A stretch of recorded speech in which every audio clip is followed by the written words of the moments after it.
Hello students, online class में आपका स्वागत है। स्टूडेंट्स, हम आज पढ़ेंगे हिंदी व्याकरण के पेज नंबर 7 निकालो आप लोग। आज हम जानेंगे भाषा एवं व्याकरण के बारे में।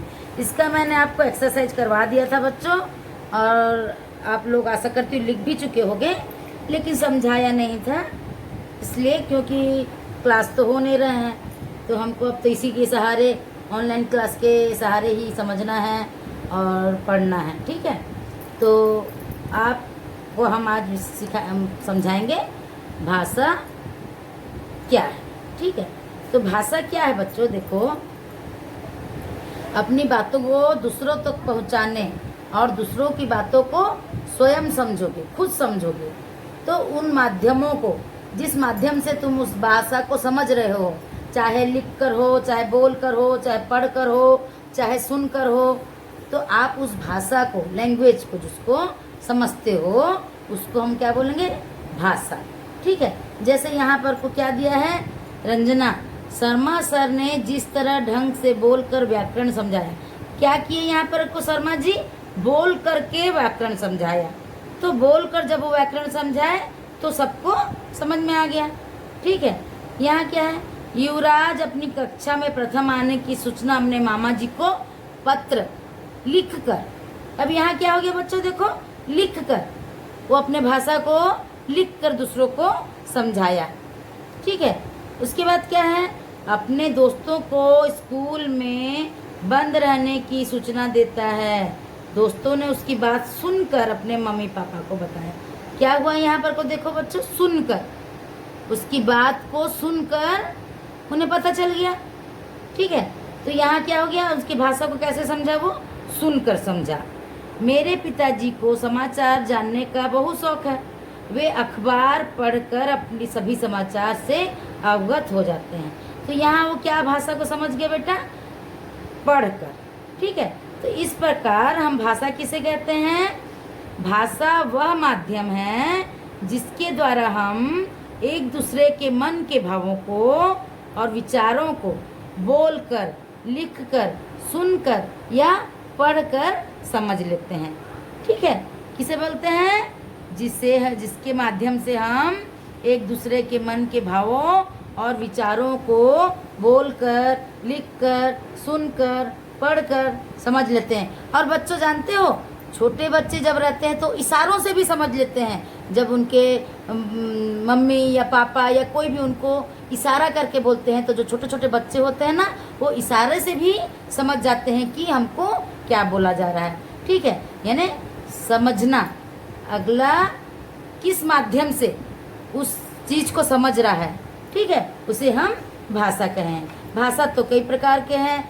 ठीक है, भाषा मुख्यतः 2 प्रकार के हैं, क्या ना, लिखित भाषा और मौखिक भाषा। ठीक है, लिखित भाषा क्या है, जब हम लिखकर अपने भावों और विचारों को व्यक्त करते हैं तो उसे हम लिखित भाषा कहते हैं। ठीक है, लिखित भाषा क्या रहता है, सुरक्षित रहता है। क्या हुआ, आप लिख दिए और रख दिए, वो सुरक्षित हो गया। ठीक है, लेकिन अब जब बोल लोगे उसके बाद वो सुरक्षित नहीं रह पाता है ना। तो क्या हो गया, लिखित भाषा, जिसे हम लिखकर व्यक्त करते हैं अपने भावों और विचारों को, उसे क्या कहेंगे, लिखित भाषा। ठीक है, नेक्स्ट क्या है, मौखिक भाषा। मौखिक भाषा, जब हम बोलकर अपने भावों और विचारों को व्यक्त करते हैं उसे हम मौखिक भाषा कहते हैं। ठीक है, मैं अभी आपको बताई थी ना, इसे बच्चा सबसे पहले अपने परिवार से सीखता है। ठीक है, छोटा बच्चा जब रहता है ना, अपने परिवार से मौखिक भाषा वो सीखता है। ठीक है, और कभी कभी हम संकेतों या इशारों से भी अपने भावों विचारों को दूसरों तक पहुंचाते हैं, उसे सांकेतिक भाषा कहते हैं। जैसे कि ट्रैफिक पुलिस वाला क्या करता है, जब गाड़ी आना जाना करता है तो इशारे से रुको, चलो, ऐसा बोलता है, तो आप लोग समझ जाते हो, है ना। उसको क्या बोलेंगे हम, सांकेतिक भाषा, माने संकेत दे रहा है कि आप रुक जाओ या आप आगे चलो। ठीक है, उसको क्या बोलेंगे हम, सांकेतिक भाषा। तो बच्चों, इस प्रकार 2 प्रकार के भाषा हो गए, लिखित भाषा और मौखिक भाषा। वैसे भाषा तो कई प्रकार के हैं, लेकिन देखो यहाँ पर को दिया है हिंदी, अंग्रेजी, संस्कृत, पंजाबी, उर्दू, ठीक है। इन भाषाओं में पुस्तक भी लिखे गए हैं, इसलिए इन्हें भाषा का दर्जा दिया गया है। इस प्रकार तो लगभग 10 या 12 भाषाएं हैं लगता है जिसमें कि पुस्तक लिखा गया है, तो उसको हम भाषा बोलेंगे। और बोली तो कई प्रकार के हैं, हर क्षेत्र में बोली अलग अलग बोली बोली जाती है, जिसके माध्यम से वो अपने भावों और विचारों को व्यक्त करते हैं और समझते हैं, ठीक है। अब क्या है, लिपि। संसार में अनेक भाषाएं बोली जाती है और लिखी जाती है। प्रत्येक भाषा को लिखने के लिए निर्धारित चिन्हों का प्रयोग किया जाता है। निर्धारित चिन्हों का प्रयोग किया जाता है, जिसे हम निर्धारित चिन्हों को उस भाषा की लिपि कहते हैं, ठीक है। लिपि को भली भांति समझने के लिए देखो, हिंदी भाषा क्या लिपि में लिखी जाती है, देवनागरी, ठीक है। हिंदी क्या भाषा में लिपि में लिखी जाती है, देवनागरी। देवनागरी, उसमें राम बाजार जाता है, एग्जाम्पल है इसका। अंग्रेजी में क्या है, रोमन लिपि। रोमन लिपि, राम गोस टू मार्केट, ठीक है, ये इसका उदाहरण है। संस्कृत कौन सी लिपि में लिखी जाती है, देवनागरी। हिंदी और संस्कृत दोनों देवनागरी लिपि में लिखी जाती है। अब क्या है, पंजाबी। पंजाबी कौन सी लिपि में लिखी जाती है बच्चों, गुरुमुखी, ठीक है। पंजाबी कौन सी लिपि में लिखी जाती है, गुरुमुखी। उर्दू, फारसी। उर्दू कौन से लिपि में लिखी जाती है, फारसी, ठीक है। तो इस प्रकार ऊपरी तालिका में क्या है, राम बाजार जाता है। अलग अलग भाषाओं में भिन्न भिन्न प्रकार के चिन्हों के द्वारा लिखा गया है, यही चिन्ह लिपि कहलाता है। राष्ट्रभाषा। राष्ट्रभाषा क्या है, जिस भाषा का प्रयोग किसी राष्ट्र में अधिक से अधिक लोगों द्वारा प्रयोग किया जाता है, ठीक है। तो हमारी राष्ट्रभाषा क्या है बच्चों, हिंदी, ठीक है। हमारी राष्ट्रभाषा क्या है, हिंदी, क्योंकि हम अधिक प्रयोग, हर क्षेत्र में अधिक प्रयोग हिंदी का होता है, इसलिए इसे हमें राष्ट्रभाषा कहते हैं, ठीक है। और इसे राष्ट्रभाषा का दर्जा भी दिया गया है। 14 सितंबर को हिंदी दिवस के रूप में भी मनाया जाता है, ठीक है। अंग्रेजी क्या है, अंतर्राष्ट्रीय भाषा, इंटरनेशनल, ठीक है। अंग्रेजी क्या है, अंतर्राष्ट्रीय भाषा है, ठीक है। प्रादेशिक भाषा। प्रादेशिक भाषा क्या है, भारत तो एक विशाल देश है जिसमें बहुत सारे प्रदेश हैं, ठीक है। उन प्रदेशों के अनुसार वहाँ की प्रादेशिक भाषा है। इन प्रदेशों में अलग अलग भाषा बोली और समझी जाती है। जैसे प्रदेश क्या हो गया, उड़ीसा, तो उड़ीसा में क्या भाषा बोला गया, उड़िया। कश्मीर, कश्मीरी। पंजाब में पंजाबी। गुजरात में गुजराती। पश्चिम बंगाल में बांग्ला। महाराष्ट्र में मराठी। केरल में मलयालम। कर्नाटक में कन्नड़, ठीक है। तो बच्चों ये हो गया आपके प्रादेशिक प्रदेश और उनमें बोले जाने वाली भाषाएं, ठीक है। तो व्याकरण किसे कहते हैं, संसार की सभी भाषाओं को पढ़ने, लिखने, बोलने और समझने के लिए कुछ नियम बनाए जाते हैं। उस भाषा को उस भाषा को आसान बनाते हैं, ठीक है। उन भाषाओं को पढ़ने, लिखने, बोलने, समझने में जो आसान बनाते हैं, उस नियमों को व्याकरण कहते हैं, ठीक है। किसे कहते हैं, व्याकरण। जो उन भाषाओं को पढ़ने, लिखने, बोलने और समझने के लिए जो नियम बनाए गए हैं, उन नियम को आसान बनाते हैं, उन नियमों को व्याकरण कहते हैं, ठीक है। तो बच्चों आप लोग को हमने ये एक्सरसाइज करवा दिया था, ठीक है। भाषा वह साधन है जिसे हम विचारों द्वारा आदान प्रदान करते हैं, सही है। भाषा के 4 रूप होते हैं, गलत।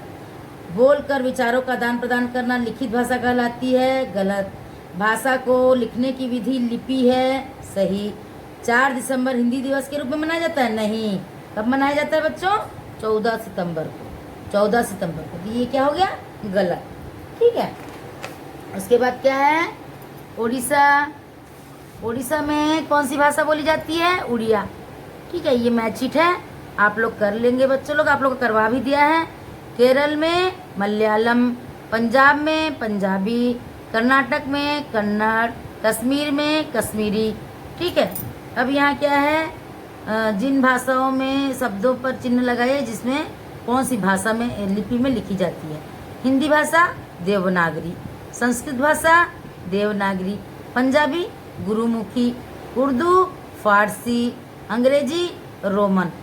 तो ये हो गया बच्चों आप लोग का भाषा, व्याकरण, लिपि, ठीक है, इसके बारे में आप लोग जान लिए हो और आप लोग भी अच्छे से पढ़ लेंगे और समझ लेंगे।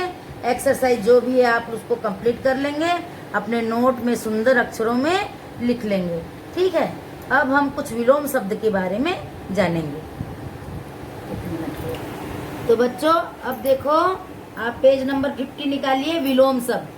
ठीक है, ये भी हमने आपको दे दिया था लेकिन फिर भी आज हम करवाएंगे। चिड़िया दिन में दाना चुगने निकल गई और रात को घोंसले में वापस आती है। तो यहाँ क्या हो गया बच्चों, देखो इस दिन का उल्टा यहाँ क्या हो गया, रात। ठीक है, वाक्य में दिन और रात एक दूसरे के विपरीत अर्थ हैं।